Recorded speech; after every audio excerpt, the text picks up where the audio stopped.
right, so Matt Hines here with Rockstar Guitar Lessons. I thought I would do another short video to kind of follow up the vibrato lesson that I did earlier. So bending, I feel like these two kind of go together hand in hand, and you can do the same process to teach yourself how to bend in tune and be more lyrical with your bends and have more control. So the way that I bend is the same way that I do the vibrato. Is where I use my wrist and I get right up against the guitar neck like this, right? So I take a note. Now typically I can do it with any finger, I guess, but I choose to do it with my second, third, and fourth fingers. Those are kind of the main ones that I bend with. I don't usually do my first finger just because I like to get some support behind the fingers. So if I do like my third finger on the second string, I'm going to get right up against the neck, and then I'm going to shove these other two fingers, my first two fingers, up against it. So it's like one giant finger, one glob of three fingers. I use that, and then I push. Let me turn down a little bit. I push up and try to get the note in tune, and then I add the vibrato. Now the vibrato is actually really coming from my wrist. Typically you don't see this unless you get to see behind the guitar neck while the guitar player is playing. This style is all wrist. I'm pretty much locked in. My fingers are kind of locked. I'm not doing finger vibrato and bending my knuckles like that. I'm pushing from my wrist. A lot of times I tell people, put on a wrist watch, and you can really see your watch or feel it go up and down, or if you have a bunch of bracelets. This will help you kind of be aware of that and not let your wrist kind of just flail around randomly, like where it kind of is all over the place. You'll notice too, as your wrist goes up and down, the exact same wobble will come out through your fingertips and make the string go up and down. So as long as you're in tune, that same wiggle will wiggle the string. So that's how I tend to do it most of the time. It feels comfortable for me.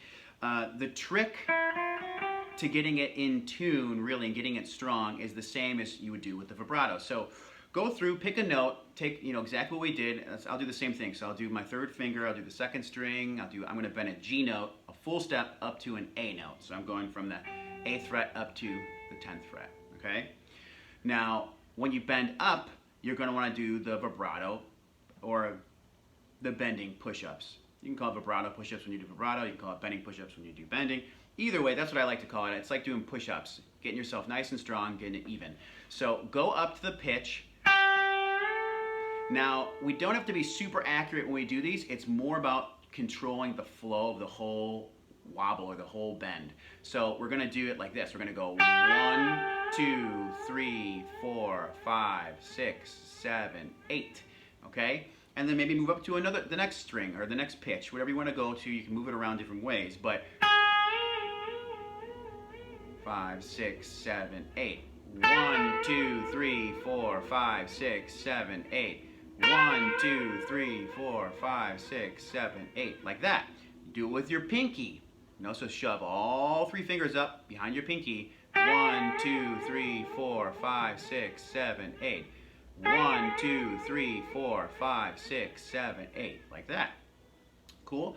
So you're going to want support from your other fingers. You're going to want to count and do this with the metronome. You can subdivide it. You can do quarter notes with the wobbles or the bends. You can do it 8th notes, 8th note triplets, and 16th notes. After that, it starts to get kind of too fast, so I usually keep it within the realm of those different subdivisions.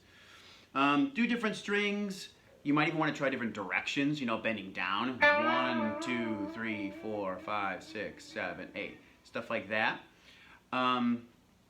This will get your hand a lot stronger. Even if you just do this for a warm-up, it's good to do. If you sit down and do this for like 5 minutes, you'll notice when you go to play a gig or kind of just do stuff that your hands are ready to go and your vibrato's already there and your bends are already there. And then as you get more control with it, like I always say, be more free with it. So try to vary up your subdivisions depending on the song, depending on how you're playing. You might want to do a faster vibrato. At some points, you might want to do a slower vibrato. You might want to hold the note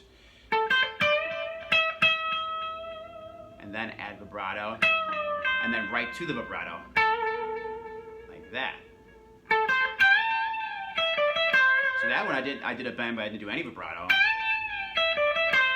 I added it on that note, and then a half step bend, and then I put vibrato on that note. So Same thing with the vibrato push-ups and the bending push-ups. You want to work on them so that you can choose which notes you're going to bend and add vibrato to, which ones you're not going to bend and add vibrato to. This will clean up your playing a bunch and kind of get some of that random stuff out of there where you kind of try to do a bend and the notes all over the place. You don't want to do that. You want to try and get them in tune. So I'll do another lesson on getting these all in tune and doing it in tune with the scales and stuff like that. But for now, you can just work on these simple exercises and doing these vibrato push-ups and these bending push-ups and see if you can get your hand a little stronger and start getting this stuff a little more accurate with your playing. Let me know if you got any comments or anything like that. Please feel free to follow me, sign up for private lessons. You can click the links below. Otherwise, take care, everybody. Have a good day.